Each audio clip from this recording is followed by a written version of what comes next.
Bonjour à toutes et à tous. Un salut chaleureux au public passionné d'art qui nous accompagne. Bonjour et merci d'être là. Et ravi de retrouver toute la bande de spécialistes et de passionnés qui sont avec moi chaque semaine. Nathalie Le Sage. Bonjour. Salut Nathalie. Journaliste avec ton regard toujours curieux, toujours enthousiaste sur l'art. Et avec Lauriane Mélière. Salut Lauriane. C'est toi qui crée des ponts entre le passé et le présent et qui décrypte notre époque. Raconter l'époque. Évidemment, et le boss, le rédacteur en chef de Beaux-Arts Magazine, Fabrice Bousteau. Salut Fabrice. Et Margot Bétou, la mémoire vive Salut de Ali, l'émission. salut tout le monde. Et au piano, évidemment, incontournable, le pianiste du cabaret Madame Arthur, Charlie Vaudou. Salut Charlie. Hello. On démarre et c'est la tradition avant d'accueillir Oli par votre mot du jour, Nathalie. Moi, ce sera amour, parce qu'on est à l'aube de la Saint-Valentin et que je vous aime tous et toutes. Nous aussi, on t'aime. On t'aime aussi. Fabrice. Vertigineux. Vertigineux. Lauriane. Immersif, j'ai envie que tout se mélange. Margot. Rose, comme Toulouse. Bon, disons, on a vraiment une thématique aujourd'hui. Et Charlie, tu nous donnes le là, ton mot, qu'est-ce que ce ça serait ? rejoint un petit peu Nathalie, je dirais amour et altruisme avec Théodora. Pourtant, je suis juste passionnel, au point d'en perdre le sommeil. Si je t'aime et que ça va pas, sans te demander, je te passe mon aide. Voilà, si tu veux mon aide, tu me demandes. Merci et bravo, Charlie. Notre premier invité, je vous le disais, c'est un musicien culte, rappeur, auteur, compositeur. Ses titres avec son frère Big Flo font exploser les compteurs sur les plateformes de streaming. C'est aussi un passionné d'art. Il a récemment présenté son musée imaginaire à l'occasion d'une expo événement aux abattoirs à Toulouse. Oli est notre invité.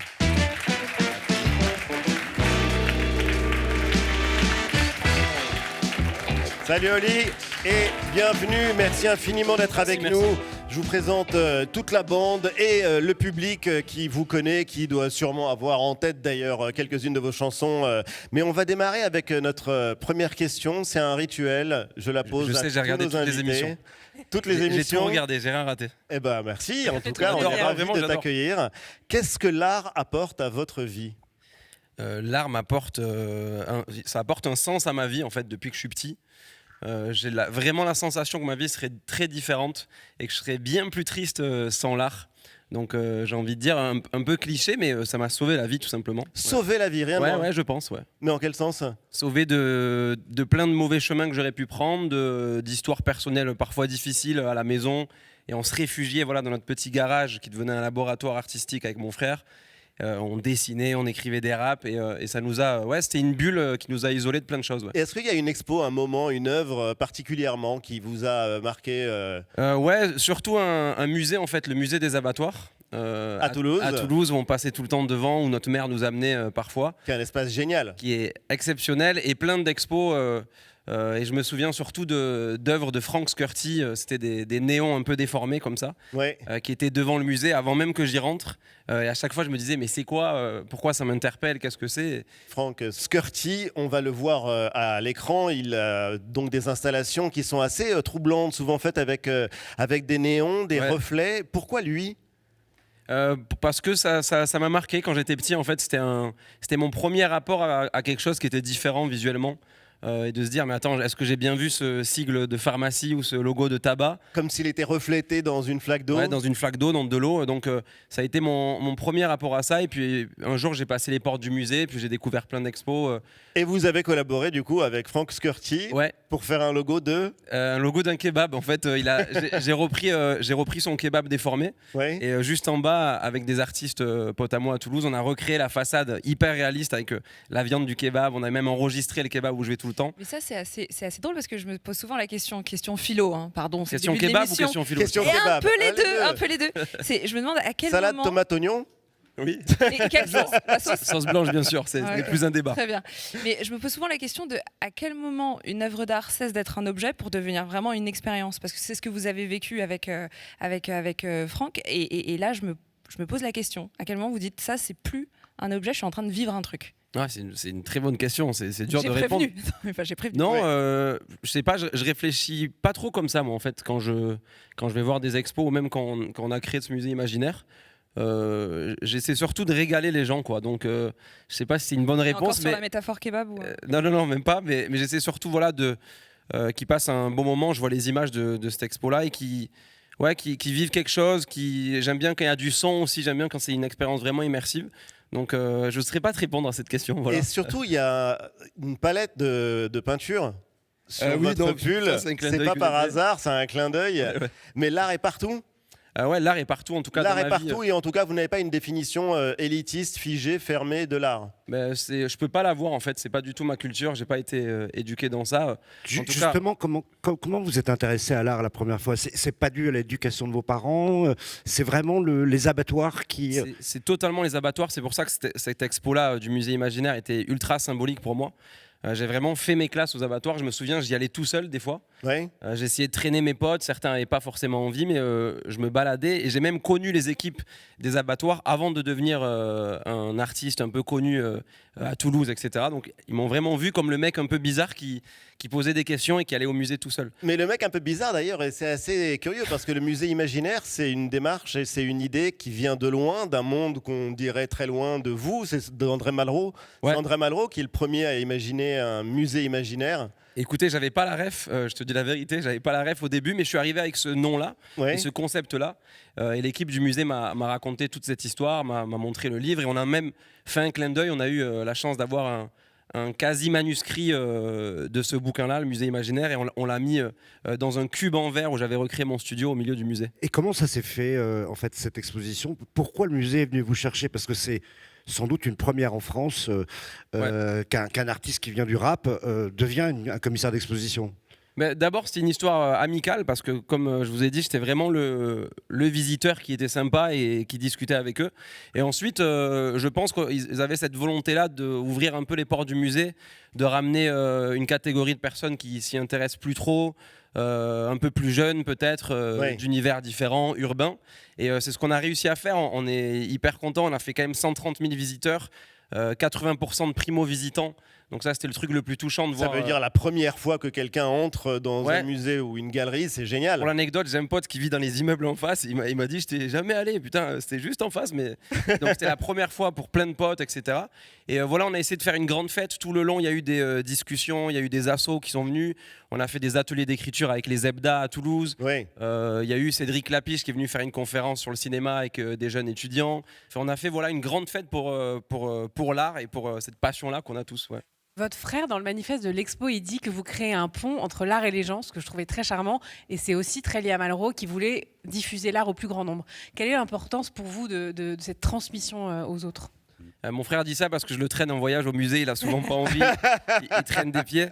Moi je suis toujours content de raconter des histoires et de voir dans le regard des autres une émotion qui se crée, même une incompréhension. On a eu des super débats. Je me souviens d'un soir où j'ai ouvert les portes du musée avant l'ouverture pour tous mes potes d'enfance. Oui. Il y avait des super débats, tu te doutes bien que ça a blagué dans tous les sens. Pourquoi tu as pris ça? Ça n'a aucun sens. Il y avait justement... Mais on peut en rire de l'art. Ouais, on peut en rire. On n'a pas obligé d'avoir l'esprit de sérieux. Il y a un truc qui m'a marqué, par exemple, c'est que j'ai fait venir mon père devant 4 œuvres que j'avais sélectionnées.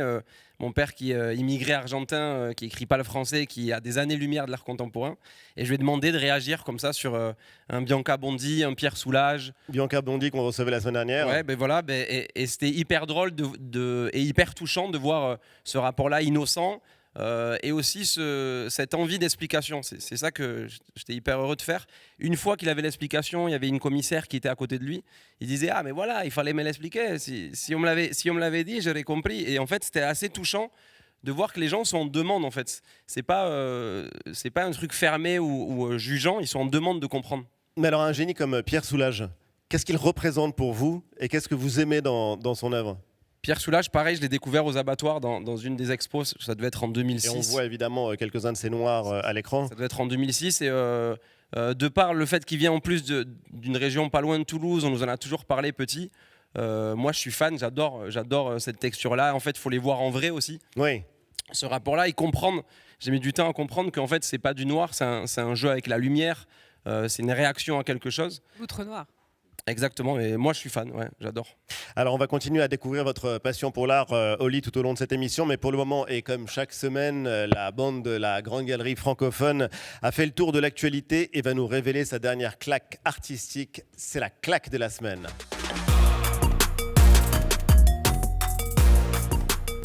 On commence avec toi, Nathalie.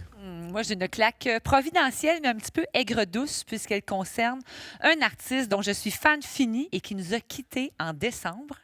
Le succulent, ben oui, c'est ça, l'indescriptible, le génialissime, l'incroyable Martin Parr, donc qui est parti au paradis des photographes. Bon, Providence, le jeu de pompe de Paris, lui consacre une exposition en ce moment même. Global Warning, Martin Parr, une exposition qui présente 50 ans de carrière, 180 photos et autour d'un de ses thèmes fétiches qui étaient les dérives de notre société de consommation. Donc, on retrouve ces photos qui l'ont rendu célèbre et dont on ne se lasse pas de regarder, qui montrent, dans le fond, monsieur et madame, tout le monde, dans des situations improbables de la vie de tous les jours. À Venise, par exemple, Ben les oui, touristes, ceux qui se retrouvent sur une plage abandonnée. Exactement. C'est dans la vie de tous les jours, en fait, mais toujours à travers sa caméra très typée, hein, un peu docu, trash, satirique. C'est fait avec humour. Donc, il va nous manquer, bien évidemment. Donc, allez voir cette exposition. Nous sommes tous un peu Martin Parr, n'est-ce pas? En tout cas, moi, je suis Martin Parr. Comme en témoigne cette photo, cette illustration, ce post Instagram réalisé en 2016. Ouais. Nous sommes tous Martin Parr, donc allez voir Nous ça. sommes tous Martin Nous sommes Parr. tous Martin Parr. Et si vous pouvez aller voir Fan, moi j'adore, on l'avait pris en ref. Justement, je reviens à mes kebabs, vous allez croire que je fais une fixette. Non, pas du tout, mais... J'avais demandé à un photographe... Mais vous le connaissez, Martin Parr? Bien sûr, bien sûr. Bah, c'est une grosse référence. J'avais demandé à un photographe qui bosse pour Libé. Oui. J'avais dit, s'il te plaît, viens à Toulouse. Et on avait photographié justement à la Martin Parr. À la Martin Parr. Avec des grands flashs comme c'est ça, un style. assez bruts. On a photographié tous les kebabs de Toulouse et on l'avait exposé aussi. Ouais. Lauriane? Nathalie, tu parlais des dérives de la société de consommation. C'est une passe D. Parce que moi, ma claque de la semaine, c'est l'exposition I Dreamt of You in Colors d'Otobong Nkanga. Ça veut dire J'ai rêvé de toi en couleur. Ça se passe au Musée d'Art moderne de Paris. C'est en ce moment jusqu'au 22 février. Et en fait, moi, j'ai été soufflée par ces œuvres immersives. On parlait justement d'objets, d'immersion. Elle, clairement, elle est là pour nous faire vivre des sensations. Et elle interroge l'exploitation du sol comme celle des êtres humains. Donc, elle montre comment les paysages porte des cicatrices politiques, économiques et coloniales. Et depuis la fin des années 90, elle fait vraiment des sortes d'installations monumentales qui mêlent de la sculpture, de la tapisserie, des dessins, des textes. Donc c'est à deux doigts entre l'objet et la performance. Ouais. Mais son travail, en fait, il est jamais moralisateur. Et c'est ça que je trouve vraiment chouette. Elle montre pas ce qui a été détruit, elle montre aussi ce qui est encore possible de sauver. Et j'aime bien ce contre-pied. Donc c'est au Musée d'Art moderne de Paris jusqu'au 22 février. Vous êtes sensible à la dimension politique, par exemple, que peut avoir l'art, ou en tout cas la prise que peut avoir la démarche artistique sur les grands enjeux de l'époque? Ouais, bien sûr. Surtout, tu demandes ça à un rappeur. Oui. C'est quand même un peu on l'oublie parfois, mais c'est un peu la base de l'art du rap, en tout cas, c'est de passer des messages. Et je crois qu'en tout cas, ma génération, on est sensible à ce Donc qui est... vous en avez conscience? Ouais, bien sûr, bien sûr. Oui. Mais j'aime bien quand c'est entre les lignes aussi. Je crois qu'on a été aussi une génération un peu traumatisée par le premier degré, par le rabâchage un peu de certaines choses. Et j'aime bien quand c'est toujours assez fin entre les lignes et que tu sors en disant « Ah putain, ça fait réfléchir, ça me donne envie d'aller plus loin. » Ouais. Fabrice, la claque? Ma claque, c'est une image qui est absolument vertigineuse. Vous savez que chaque année, pour finir l'année, le grand magazine américain, le Time, fait une image avec la personnalité de l'année. Une fois n'est pas coutume, là, c'est pas une personnalité, Oui. c'est 8 personnalités qui sont présentées par le Time comme les architectes de l'IA. Alors on voit bien sûr Elon Musk, on voit Mark Zuckerberg, le fondateur de Facebook et de Meta, on voit Altman, qui est le fondateur d'OpenAI. OpenAI, c'est ChatGPT. Et on voit d'ailleurs la référence aussi aux photos de ces ouvriers incroyables qui construisaient les gratte-ciel de New York au début du XXe siècle. Vous me piquez ma chute, quoi. Quasiment. Désolé, mais Je sais pas, il fait toujours c'est ça. une marque déposée. Non, mais c'est vrai, c'est génial. Mais c'est absolument génial. Et en fait, l'idée, c'est que l'image qui montre quand même ces 8 milliardaires qui sont en train de dominer le monde, voire de le mépriser, ce qui est intéressant, intéressant, c'est qu'effectivement, c'est une copie de cette photo de 1932. Cette photo de 32, elle est très intéressante parce que c'est une photo mythique de l'histoire de la photographie. Et en fait, c'était déjà une mise en scène. C'est-à-dire que c'était une mise en scène pour l'inauguration du Rockefeller Center où on présentait... En plein New York. En plein New York, où on présentait 11 ouvriers en train de déjeuner, surplombant comme ça New York. Et c'était une manière pour les Rockefeller de dire « nous sommes les gens puissants ». Les bâtisseurs de l'Amérique avec l'acier. Voilà, les bâtisseurs de l'Amérique. Or, en définitive, les bâtisseurs de l'Amérique avec l'acier, ils exploitaient les ouvriers considérablement.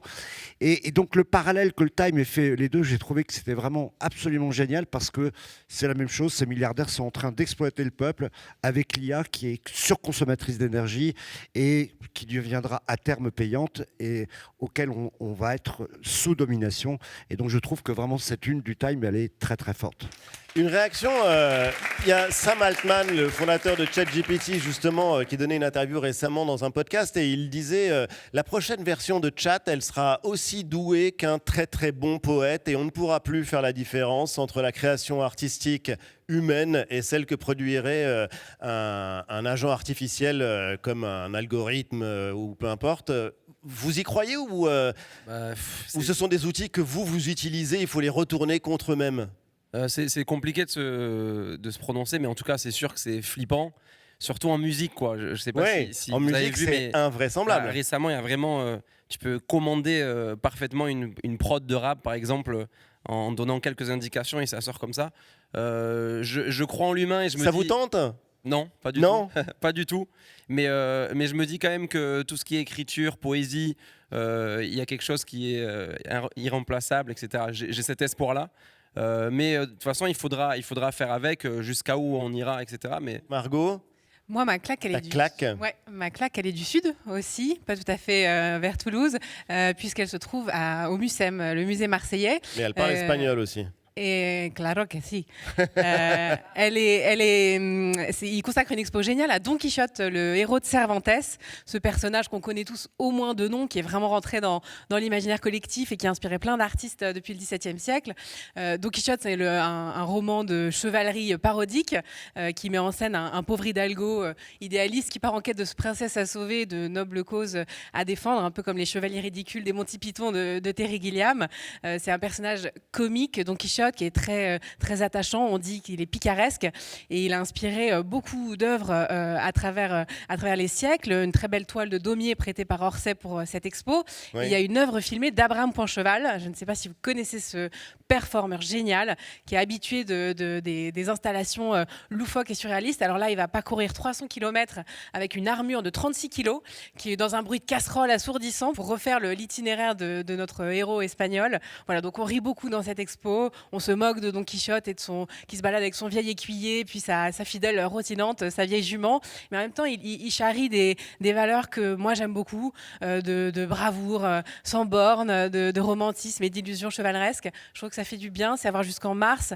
Et voilà, c'est charmant de se battre finalement comme il le fait contre des moulins à vent. Ben merci. Charlie? Ma petite claque à moi, c'est un ami, j'aime bien parler de mes amis comme ça à la télé. Il fait de la sculpture pour doigts, en fait c'est du nail art, mais il fait des choses extrêmement étranges, des espèces de continuité de la main comme des aliens. Voilà, il fait tout à la main, c'est formidable, il s'appelle Texto Dallas. C'est incroyable. Et c'est tellement incroyable que Björk lui a demandé des ongles, elle en a porté sur un clip. Voilà, vous l'avez ici. Eh ben merci. Mais de rien. Magnifique. Et on va terminer avec vous, Oli, la claque de la semaine. moi, je suis allé voir le spectacle de danse contemporain d'une super amie à moi d'enfance, parce qu'on était au conservatoire. Oui. Et j'étais déjà super fier de voir son évolution et j'étais ému d'être dans la salle. Et le spectacle est génial, c'est un solo, danse contemporaine solo qui s'appelle For You, Not For You, qui questionne sur qu'est-ce que c'est être artiste, qu'est-ce qu'on cache, qu'est-ce qu'on masque, qu'est-ce qui se passe quand les rideaux se ferment, qu'est-ce qu'on va prouver, qu'est-ce qu'on va chercher dans le regard de l'autre. Et voilà, je vous conseille d'aller la voir. Voilà, Solène Wachter. Solène Wachter, ouais. Mais vous, comme artiste, vous avez l'impression de vous planquer. Oli, c'est un surnom avec votre frère. Vous avez inventé un duo. Bon, mais c'est une manière de se cacher tout en disant des choses extrêmement sincères. De moins en moins quand même, en grandissant et avec l'âge. Mais bien sûr, ouais, on voyait cette armure, c'est une sorte d'armure. Quand je monte sur scène, je suis plus du tout Olivio qui peut avoir plein de doutes en coulisses. Quand on est en Zénith ou en stade, là je vois notre festival par exemple, ben ouais, Oui. tu te transformes et tu deviens quelqu'un d'autre. Et heureusement, ouais. Est-ce que vous pensez que j'ai envie de faire un parallèle entre vous et Pharrell Williams, par exemple. Pharrell qui a fait aussi une exposition comme commissaire d'exposition à la Galerie Perrotin l'année dernière, une expo consacrée exclusivement aux femmes et en particulier aux femmes noires.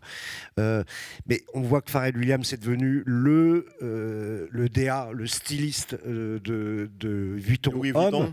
Et est-ce que vous pourriez devenir une sorte de DA d'une marque de mode? Est-ce que vous pensez aujourd'hui que tous les territoires sont peut-être possibles pour un artiste comme vous? Ouais, franchement, ouais. Peut-être c'est prétentieux, mais pas de suite. Mais bien sûr, c'est des rêves de pouvoir créer plein de choses, de pouvoir s'exprimer sur plein de supports. Pharrell, pour le coup, on s'était croisés, en plus, je me rappelle, à cette expo-là. J'ai eu l'occasion de le rencontrer et de pouvoir lui dire que ouais, c'est un modèle pour nous. Voilà, quelqu'un qui a su s'adapter à l'époque, faire plein de choses différentes. Il a aussi son festival aux États-Unis. C'est ce qui nous avait inspiré à créer le nôtre à Toulouse, qui s'appelle le Rose. Donc ouais, bien sûr, c'est plein de grands rêves dans un seul. Alors, Olive, vous restez avec nous. Une grande exposition est en ce moment consacrée à un peintre et un révolutionnaire dans l'art, Paul Cézanne. Ça se passe à la Fondation Beyeler en Suisse. Mais qui était vraiment Paul Cézanne? Alex Vizorek a la réponse, c'est le Viseur Expert. Et aujourd'hui, découvrons Paul Cézanne. Prononçons donc la formule Cézanne, ouvre-toi. Cette exposition est centrée sur les portraits et les natures mortes. Et en matière de nature morte, je pense que Cézanne est sponsorisé par Beethoven. Pom pom pom pom, des pommes, encore des pommes avec un biscuit, un panier de pommes, encore des pommes. Oh, surprise, une orange parmi les pommes. Oh, une poire qui essaye de se faire passer pour une pomme. Cézanne adorait les natures mortes. Même les natures très mortes. Même les natures très très mortes. Passons à présent au portrait. En 1869, Paul Cézanne rencontre Hortense Fiquet, sa future femme, qu'il surnomme Biquette. Et c'est vrai qu'il l'a fait poser plus d'une quarantaine de fois et à un moment, ça l'a rendu chèvre. Parmi ses tableaux les plus célèbres, les joueurs de cartes. Il en a même fait 2 versions, ce qui nous permet de nous amuser un petit peu en jouant au jeu des 7 différences. Et évidemment, il y a celui-ci que tout le monde adore, le grand baigneur. Visiblement, l'eau était bien froide. Et il s'est évidemment peint lui-même, à différentes périodes de sa vie. Ici, Cézanne adulte. Ici, Cézanne vieux. Ici, Cézanne mort. Rendez-vous donc à la Fondation Beyeler pour voir Cézanne. Cézanne. Merci Alex Vizorek. Il y a un artiste qui a beaucoup compté pour vous et bon, c'est pas par hasard, c'est aussi un natif de Toulouse, c'est Claude Nougaro. Charlie, vous voulez vous faire un cadeau? Alors moi je connaissais un peu, et j'ai découvert une chanson qu'on m'a suggérée pour vous, que j'aime beaucoup, qui s'appelle Nougat York.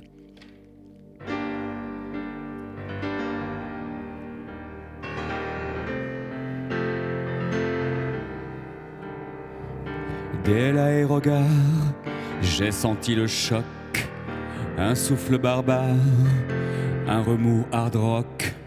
Dès l'aérogare, j'ai changé d'époque, comme on ça démarre sur les starting blocks. Bravo, merci. Un gamin qui venait des minimes comme vous.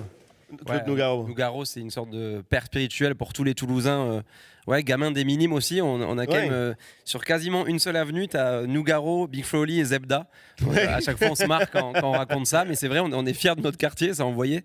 Nougaro, ouais, un grand poète et puis quelqu'un très lié à l'art aussi. Peu de gens le savent. Enfin, à Toulouse, on le sait, mais beaucoup de dessins, un peu à la Cocteau. Oui, bien sûr. Dès que tu vas chez un resto, un mec qui a un bar, il a forcément une nappe, un dessin. un bout de dessin. Donc ouais, grand souvenir. Merci Charlie, c'était trop beau. Avec plaisir. Nathalie? En fait, l'art est partout dans vos concerts. Vous avez, entre autres, eu la chance d'avoir un bonhomme rose réalisé par nul autre que Philippe Catherine, Ouais. chanteur, plasticien. Je suis carrément jalouse. Et vous avez également confié la pochette de votre album à une peintre qui s'appelle Loli Darko Ouais. et un photographe également, Fifou, une sommité dans le monde du rap, qui a signé je ne sais pas combien de pochettes mythiques. Ma question, jusqu'à quel point l'art influence vos compositions musicales? Donc, on parlait de mise en scène, on parle de comment ça influence justement comment vous vous présentez, mais au niveau de la musique. Musicalement, je vais te décevoir, un peu moins quand même. Si on parle vraiment techniquement sur les choix d'accords, de musique pure, mais par contre, comme c'est du rap, il y a aussi de l'écriture et on peut être interpellé par des thèmes, touché par des œuvres ou des expos qui nous marquent et qui sont un fil conducteur pour le stylo, quoi. Donc ouais. Et puis Mais les autres, c'est nous. On va revoir la pochette de l'album Ouais. parce qu'elle est assez géniale. Là. Il faut que vous nous la décriviez. En fait, elle est en plein écran là. ouais, mais c'était une envie qu'on avait de par ma passion pour la peinture, etc., d'exprimer. Je pense qu'elle se comprend. Cette question-là, à quel moment t'es les autres, à quel moment t'es artiste, qui se cache derrière un portrait, qui se cache derrière un album. C'est un peu culotté, moi je trouve, par rapport à votre public. C'est-à-dire d'aller faire Ouais. une pochette de disque qui parle plus d'art que de musique directement, c'est quand même assez culotté. Non? Pas si culotté que ça, parce qu'en fait, on avait proposé 4 versions.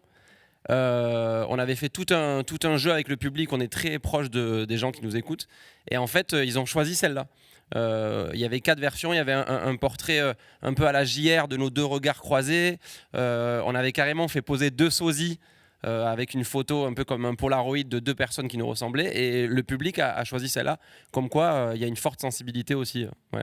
Quelle est la relation que vous entretenez justement avec JR, qui est celui aujourd'hui qui fait sans doute le mieux le pont entre, disons, toutes les formes d'art, l'investissement par l'art de l'espace public et qui reste en connexion totale avec les grandes questions de l'époque? Et moi, il m'appelle le stagiaire. C'est un compliment? Ouais, je pense, j'espère. On verra si un jour je change de statut.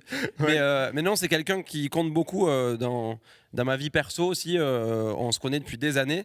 Et moi, comme je suis très curieux, je suis vraiment le genre de gars, je suis vraiment un stagiaire pour le coup. J'ai passé des 10 jours avec lui à New York, Ah ouais. à Los Angeles. Je me souviens d'une anecdote. Vu que là-bas personne ne me connaît, je l'accompagnais pour faire semblant de prendre des notes dans une usine de papier. Donc je faisais tous les rendez-vous avec lui. C'est quelqu'un avec qui j'ai des belles discussions et dont je respecte beaucoup le travail parce que voilà, il y a cette envie-là de toucher le maximum de personnes avec toujours du fond. Et il réussit d'ailleurs à Et toucher c'est le incroyable. maximum de personnes, c'est Ouais. assez incroyable. Il a travaillé dans des espaces aussi différents que le mur qui sépare Israéliens et Palestiniens, que Ellis Island où arrivaient les immigrants aux États-Unis. Il a travaillé dans une prison, Rikers Island aussi à New York. Je lui avais demandé de faire l'affiche du musée imaginaire d'Oli. Ouais. Donc, il avait pris mon œil, qu'il avait découpé et collé. Et on avait fait ces fameux Inside Out. Il m'avait prêté ses camions pour 2 jours. On a fait 700 portraits de Toulousains qu'on a collés sur le sol du musée. Vous êtes collectionneur? Oui, à mes heures perdues, je suis pas un grand collectionneur, mais ouais, dès que j'ai un coup de cœur, j'essaie d'acheter et j'ai pas mal de trucs sympas à la maison. Mais vous le faites à l'instinct? À l'instinct pur. Ou est-ce que vous suivez les conseils de personnes comme Margot Bétou par exemple ou bientôt, des j'aimerais Art bien. Advisor puisque c'est devenu un métier? En tout cas, je suis comme tout le monde un peu sur les réseaux. Je vais dans des galeries, je Vous regarde. suivez ce qui les se- artistes sur les réseaux, sur Insta? Ouais, beaucoup. C'est La plus grande galerie maintenant, c'est Instagram. Hein. ouais, c'est là où j'ai découvert plein de super artistes. Mais en effet, ouais, j'ai quelques œuvres sympas à la maison et j'adore être entouré d'œuvres. On en a au studio aussi beaucoup de tableaux. On les fait changer, on les change de place. Et qui vous pouvez nous citer des noms d'artistes? J'ai pas mal de dessins de Keith Haring, par exemple. Oui. Dernièrement, Vous avez une passion d'ailleurs pour lui. fan depuis que je suis petit, limite une fixette maladive sur Keith Haring. J'ai dû limite me calmer un peu. J'achetais tout, etc. Même les objets dérivés, etc. J'étais fan petit. Et puisque vous parlez de Keith Haring, Oli, on va le voir à l'œuvre à New York. C'était en 1982. He stalks the New York City subways, waiting for his chance to strike. When the opportunity comes, he moves fast. He has to. Using a piece of chalk, the young man from Kutztown, Pennsylvania, draws a picture. A cartoon-like drawing, which he finishes in a minute or two, and then moves on. He puts them down here so that millions can see them, and millions do. Was made for lots of people. You don't have to know anything about art to appreciate it or to look at it. But he's got to be careful, because technically what he's doing is illegal graffiti. He could be arrested. Sometimes he is arrested. I'm gonna arrest for graffiti in the subway. C'est incroyable, hein? Pour te dire, Alors qu'aujourd'hui, il est rentré dans les musées. Celle-là précisément, tellement je suis fan, je vois exactement où elle est. Je les ai vues. Elles sont dans une galerie café d'un grand hôtel à New York. Ces trucs-là, récupérés des métros, j'ai reconnu celle-là. Ouais, je suis fan. Et bientôt chez vous. Mais ce qui est incroyable, c'est que là, il était déjà connu et reconnu, et il tenait pourtant à peindre et à s'exprimer dans l'espace public. C'est la plus belle manière de rendre l'art accessible à tous, finalement. Bah ouais, c'est ce que fait JR, c'est ce que fait Keith Haring. Ouais. Et d'ailleurs, on parle de Keith Haring, qui est l'une de vos grandes obsessions. Et dans votre panthéon artistique, il y a aussi une plasticienne, on pourrait aussi dire autrice, en tout cas une artiste protéiforme, c'est Sophie Calle, Oui. qui est d'ailleurs une artiste que j'adore. J'ai tous ses bouquins à la maison et elle est exceptionnelle pour ses performances, ses objets. Pourquoi est-ce que son travail vous inspire autant ? Parce qu'il y a toujours une forme de fantaisie et de poésie, un truc super décalé sur la réalité. Je crois que c'est ça qui me touche. Et moi, Sophie Calle, je l'ai découvert grâce à Diams. Donc ça fait toujours marrer un peu les gens du milieu de l'art, parce qu'on ne pense pas souvent à ça. Elle l'avait fait collaborer d'ailleurs, exactement, Diams, Prenez soin de vous. dans un projet Prenez soin de vous. Ouais, où elle détournait une lettre de rupture d'un de ses ex. Que lui avait envoyé, un ex. Ouais, exact. Et je l'ai découvert via ça. Et petit, je descendais à une station de métro qui s'appelait Jeanne d'Arc. Et il y avait toute une installation qui s'appelait Transport amoureux, où on pouvait faire passer, avant Instagram, faire passer des messages. J'ai croisé un beau gosse en costard, cheveux un peu gris à la station. Ouais. Et j'étais fou de cette œuvre d'art pendant des années. Et c'est que plus tard que j'ai compris en fait que c'était Sophie Calle qui avait fait cette install-là dans la station de métro de mon enfance. Ça lui ressemble bien, ouais. Et c'était un appel à projet qu'elle avait gagné. Donc ouais, c'est dingue, je suis vraiment fan. Ça, c'était l'expo au musée Picasso, c'était dingue. Mais Sophie Calle, elle n'a pas peur d'explorer l'intime, ce qu'on a de plus personnel. Vous, c'est quelque chose que vous pourriez faire, ou pour le moment, vous tenez à garder un petit peu de distance et une part secrète? Ouais, c'est quelque chose qu'on fait quand même. Je pense que sur nos albums, on livre quand même des morceaux de nos vies. Des pans de nos doutes, des fragments de vie, des histoires de famille parfois lourdes, etc. Donc je pense que les gens qui nous écoutent régulièrement se sentent très proches aussi pour ça. Oli, je vous propose à présent de faire un point sur l'actualité culturelle. C'est la Petite Galerie, et comme chaque semaine, c'est signé par Karim Rarbage.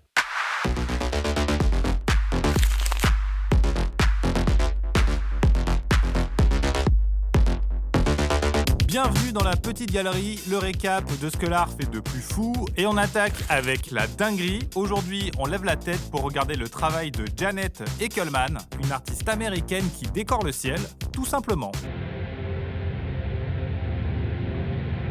Ouais, Janet, elle crée ces immenses structures aériennes faites de filets, de cordes et de fibres, des œuvres monumentales qui flottent, ondulent, respirent avec le vent et apportent de la poésie dans les plus grandes villes du monde.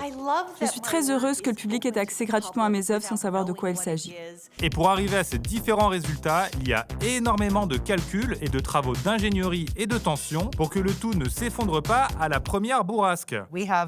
Nous avons développé notre propre logiciel pour comprendre comment la gravité va influencer les œuvres. Et la beauté du concept, c'est qu'en fonction de la météo, du vent ou de la lumière, on ne voit jamais vraiment deux fois la même œuvre. D'ailleurs, chacune y voit ce qu'il ou elle veut, mais on sera tous d'accord pour dire que ça, c'est une méduse, et ça, c'est un énorme gyoza. Janet Eckelman, c'est notre dinguerie du jour. Et on continue avec l'incruste. Cette semaine, on squatte l'atelier incroyable d'un artiste unique. Bonjour, Thibaut Azolzet, artiste plasticien. Bienvenue dans mon atelier. Ouais, et Thibaut, ce qu'il fait, c'est hyper stylé. On va découvrir ça ensemble, mais va falloir faire des choix parce que vraiment, il touche à tout. Je fais beaucoup de peinture et céramique. J'ai commencé à faire de la photo. Je fais quand même pas mal de bijoux. Je fais vraiment du design et j'ai fait de la sculpture. Et aujourd'hui, on va se concentrer sur les bijoux et les sculptures, car Thibaut, il est actuellement exposé à la prestigieuse Carpenter's Gallery de Londres pour ses deux médiums. Et c'est ici qu'il a par exemple façonné ses luminaires un peu dingos et cette chaise unique. Cette chaise, elle est en fonte d'aluminium et elle s'appelle chaise d'école inconfortable. Mais en fait, c'est l'école qui est inconfortable, c'est pas la chaise. Voilà, au moins le trauma est identifié, on va pouvoir avancer là-dessus en séance. En revanche, pour ça, va falloir continuer d'explorer encore un peu.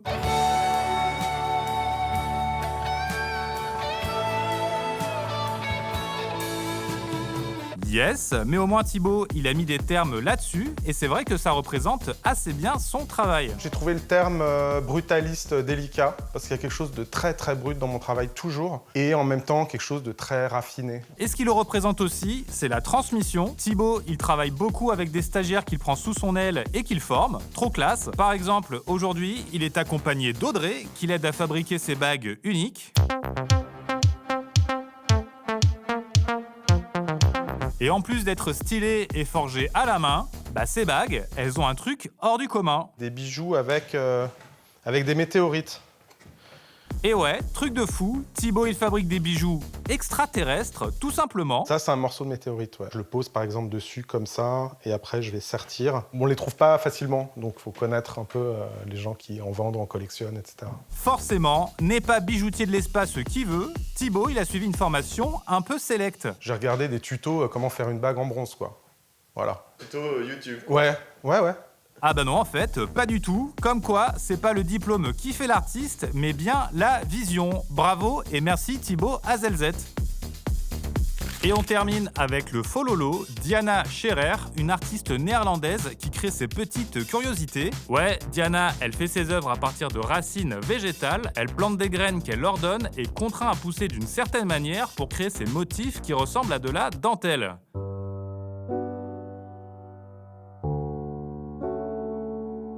C'est graphique, c'est un peu chelou, et ce que ça raconte, c'est la tendance de l'homme à vouloir contrôler ce qui lui échappe, par exemple la nature. Pour en savoir un peu plus, suivez Diana Scherer, c'est notre fololo de la semaine. Là-dessus, la petite galerie ferme ses petites portes. À très vite. Merci Karim. Oli, à présent, on a rendez-vous avec Sylvestre Defontaine qui vient régulièrement nous rendre visite dans la Grande Galerie francophone. C'est le spécialiste de la culture sur la RTBF, la radio-télévision belge. Il a la Joconde dans le dos et dans le cœur. Sylvestre est avec nous.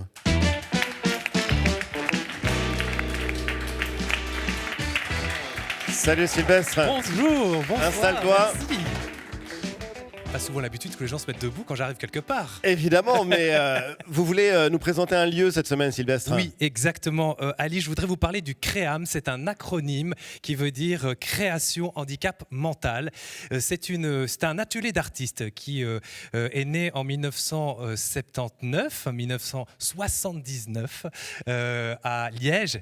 Et c'est un lieu à la base qui était un lieu vraiment autour des arts plastiques. Ça, c'était le tout début, même si aujourd'hui, il y a de la vidéo, même si aujourd'hui il y a de la musique et du théâtre, mais vraiment l'objet social à la base, c'était vraiment les arts plastiques. Et puis ça s'est développé, mais pour bien comprendre ce que c'est le CREAM, ça n'est ni un organisme de soins, ce ne sont pas des patients, ce n'est pas non plus un lieu où on ferait simplement de l'occupationnel, mais c'est un véritable incubateur d'artistes. On les considère vraiment comme des artistes à part entière. Et comment ça fonctionne alors justement? Ça fonctionne comme la factory de Warhol, si on veut. Donc c'est vraiment oui. Donc ils viennent dans cet atelier, ils sont entourés par des artistes et ils sont entourés aussi par une pédagogie spécifique. Et ces artistes les aident finalement à développer un propos, à développer vraiment une approche artistique singulière. C'est très fort ce qu'on voit d'ailleurs sur l'écran. Ah mais des œuvres magnifiques, ouais. Et donc il y a un artiste qui s'appelle Richard Moscovitz qui lui, tous les jours peint ses to-do list. Alors on ne peut pas vraiment, voilà, ça c'est une de ses to-do list par exemple. Donc la liste des choses à faire. Voilà. Non mais c'est magnifique en tout cas de détourner un objet totalement fonctionnel qui est la to-do list et d'en faire une œuvre d'art. On peut acheter les œuvres? À Liège par exemple, ces artistes créent mais ne vendent pas leurs œuvres et ces artistes alimentent un musée qui s'appelle le Trinkhall, qui est un musée d'art brut, un musée d'art outsider. Et puis il y a les artistes de Bruxelles. Ces artistes de Bruxelles, eux, vendent. Ils sont représentés par des galeries. Leur cote est en train, pour certains et certaines, en train d'exploser.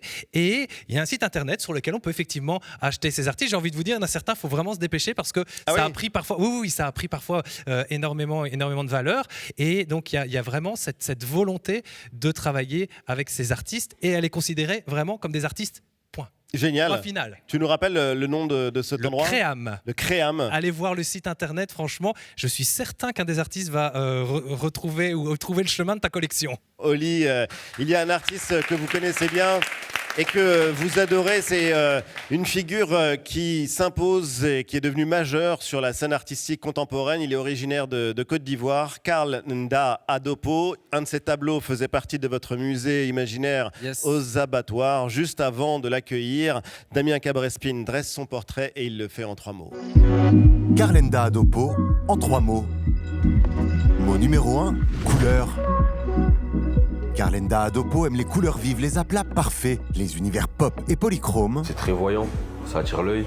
Peintre autodidacte, il a commencé le dessin à l'âge de 5 ans, avant de se tourner vers le collage numérique, puis la peinture. Autodidacte à 100%. Mot numéro 2, éléphant. Pour son travail, Karl Nda Adopo s'est créé un double, un alter ego qu'il reproduit au gré de ses tableaux. Ma touche à moi, c'est ce personnage-là, qui s'appelle Sama, qui veut dire éléphant en djoula, un dialecte d'Afrique de l'Ouest. L'animal emblématique de son pays d'origine, la Côte d'Ivoire, permet à Karl Nda Adopo d'observer le monde, de s'en amuser, de s'en étonner et parfois de se raconter. Quand le personnage est bleu, c'est un autoportrait, et quand c'est une autre couleur, ça peut être n'importe qui. Et enfin, mot numéro 3, ambition. À 15 ans, Karl Nda Adopo dessinait des portraits de ses rappeurs préférés, Ninho, Gradure et Caris en tête. Aujourd'hui, il vise carrément l'international. Il faut s'exporter maintenant. Je pense que j'ai exploré toutes les options à Toulouse et voilà, faut grandir encore. À 26 ans, Karl Nda Adopo affiche ses ambitions et il voit très grand. Ah, je veux être un boss, une référence, un big boss, une référence de l'art contemporain du mieux que je peux. J'aimerais beaucoup. Karl Nda Adopo est l'invité de la Grande Galerie francophone.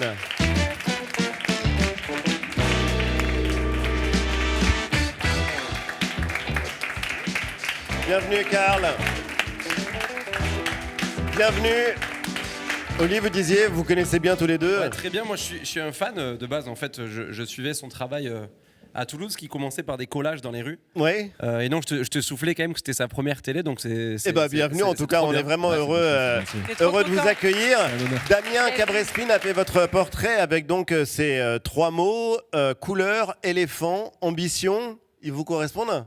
Parfaitement. Parfaitement. Il n'y a rien à rajouter de plus. Alors, il y a beaucoup plus que ces 3 mots, en tout cas, pour qualifier votre travail. Oli, dites-nous pourquoi est-ce que la peinture de Karl vous a marqué ? Pourquoi est-ce que vous avez voulu exposer aux abattoirs Karl à côté de Keith Haring, par exemple ? Déjà parce qu'il faisait vraiment du bruit à Toulouse et tout le monde m'en parlait dans le milieu rap d'abord, ensuite dans le milieu artistique. Il avait organisé sa première expo tout seul. Donc le mot autodidacte est super bien choisi parce qu'il s'était vraiment bougé. Et puis ensuite, j'ai été vite touché par cet alter ego là. Il vous en parlera, qui s'appelle Sama. Mais oui. Et qui raconte aussi une part de son histoire et aussi par la précision. En fait, pendant longtemps, je me suis dit c'est pas possible. Tu fais ça au spray, faites la précision des couleurs, des dégradés. C'est assez dingue, il peut passer des semaines et des semaines sur un tableau pour trouver la bonne couleur, l'ombrage en bas de la voiture. Donner là, par l'impression exemple. du relief. Ouais.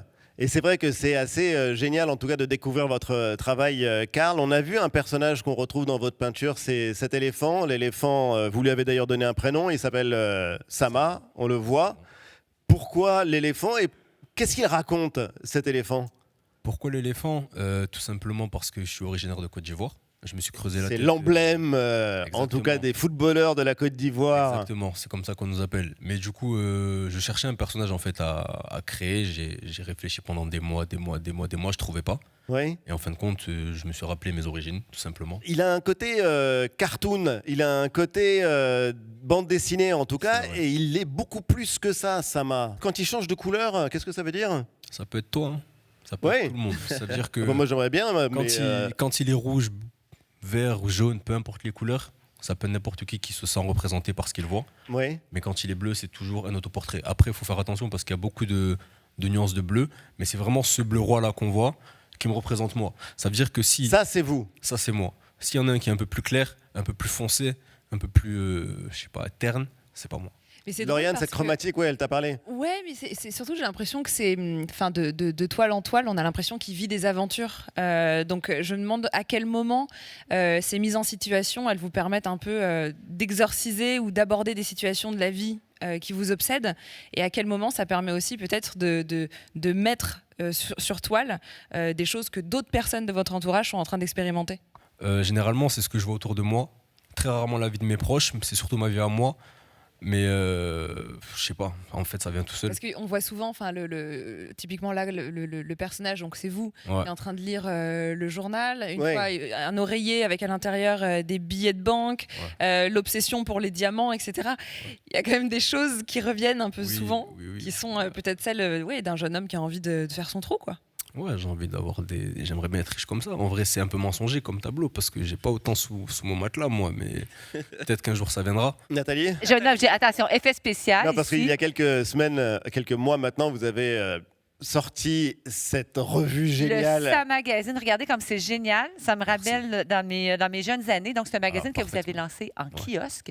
Et ce qui était super sympa avec ce magazine, c'est qu'on trouvait un Sama à colorier. Regardez, j'ai commencé. Ah, t'as commencé. Ouais, oui, c'est pour mettre dans ta prochaine exposition. OK, J'en ai déjà, d'accord? mais let's go. Très bien, très bien, très bien. Et je me demandais, est-ce que c'était une façon, en fait, de rendre l'art, ton art, accessible ou peut-être de rajeunir le public? En fait, pourquoi avoir mis ce Sama à peindre avec le Ça Magazine? Ben, tout simplement parce que j'avais envie que les gens puissent se faire leur propre sama, comme je vous l'ai dit. S'en quand emparer. Pardon? S'en emparer, oui. Exactement, comme je vous ai dit, il y a plusieurs couleurs et tout le monde peut se sentir représenté par lui. Ça veut dire que là, j'ai vu que tu as commencé à le peindre en bleu. Oui, ben c'est ta couleur. C'est ma couleur. Voilà, c'est Mais ton autoportrait. du coup, tu me peins moi. Mais C'est si réussi. si tu l'avais fait en rose, ça aurait pu être toi. Oui. Donc c'était pas terminé. C'est pas terminé, c'est vrai. Parce pas terminé. On sent que c'est un work qui progresse quand même. En tout cas, c'est assez marrant parce que, par exemple, dans la ville de Toulouse, c'est un personnage maintenant qui est identifié. Donc, tu as plein de petits qui le redessinent. Oui. Et les gens le suivent un peu comme un personnage à part entière. Il apparaît dans certains événements quand il fait des collabs, etc. Et c'est toujours très cool. C'est un peu dans la continuité. Je crois que ta ref, c'est un peu Cause. Ce que fait Cause avec prendre un univers et le décliner dans plein d'endroits différents. Et je crois que c'est ta force, j'ai l'impression, Karl. Ouais, que ce soit Cause, que ce soit Verdi, l'artiste japonais, et, en vrai, il y en a tellement. Mais vous êtes aussi le reflet des artistes de votre génération. C'est-à-dire que vous ne vous contentez pas de peindre, vous devenez quasiment un entrepreneur. Parce que je pense que l'exemple du magazine, tout est possible et vous prenez votre carrière en main et vous êtes un artiste et un entrepreneur aussi. C'est ce que j'essaye d'être, ouais, absolument. Parce que je trouverais ça dommage de me contenter que de la peinture en fin de compte, bien que c'est un support que j'adore. Mais c'est pas accessible à tout le monde, dans le sens où si demain ça marche pour moi, c'est pas tout le monde qui peut s'offrir une toile. Moi, mon but, c'est que tout le monde puisse avoir un truc à moi, que ce soit le magazine ou je ne sais pas, moi, une peluche un jour que ce soit peut-être. accessible à tous. Exactement. Et c'est là, mon la but, démarche, ouais. elle est assez formidable. C'est ça. Il faut voir le tableau en vrai. En fait, la technique est vraiment dingue. Oui. Il y a une expo à Paris en juin dans le Marais. C'est rue Charlot, on va l'indiquer sur le site de l'émission. Ce sera du 4 au 7 juin donc, à Paris. Et vous serez pas loin d'ailleurs, Oli, puisque là, ouais. vous participerez à l'Urban Art Fair. Comme exposant, ça c'est au mois de mars, entre le 19 et le 22 mars au carreau du Temple. Et puis il y a une surprise dont on ne peut pas parler, mais le musée imaginaire... La suite, elle se prépare. On rêve de pouvoir faire la suite dans des grands espaces, des lieux mythiques de Paris. Et puis surtout, m'amuser comme je l'ai fait à Toulouse avec une réserve de notre musée. Je sais que là c'était Et ça va arriver. Et ça va arriver, ouais. Et le mot grand est on est en plein justifié. Mais on n'en dit pas plus. À suivre. C'est une histoire à suivre. Et on va à présent ralentir le rythme, direction le musée d'art moderne de Paris pour découvrir la Fée électricité de Raoul Dufy. C'est une œuvre murale. Ça va vous parler. Elle date celle-là de 1937. Et vous allez voir, c'est fascinant.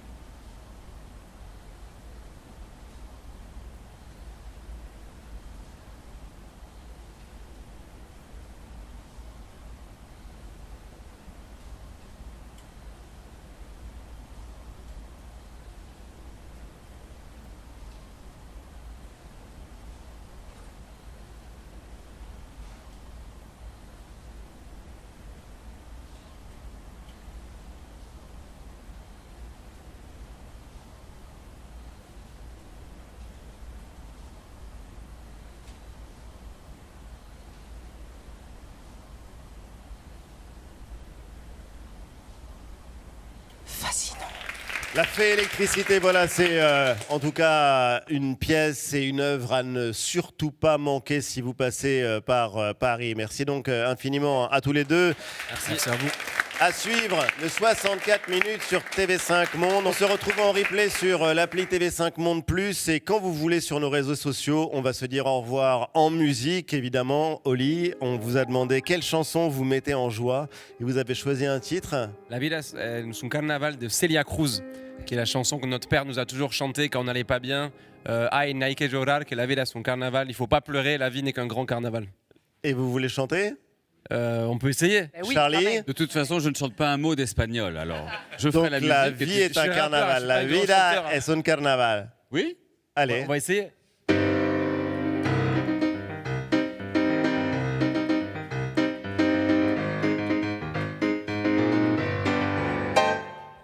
Ay, no hay que llorar, que la vida es un carnaval y la pena se van cantando.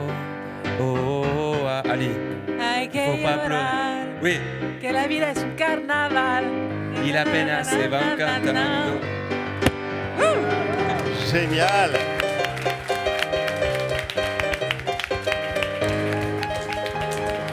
Merci infiniment, merci Charlie, merci Oli, merci Karl. Salut à tous.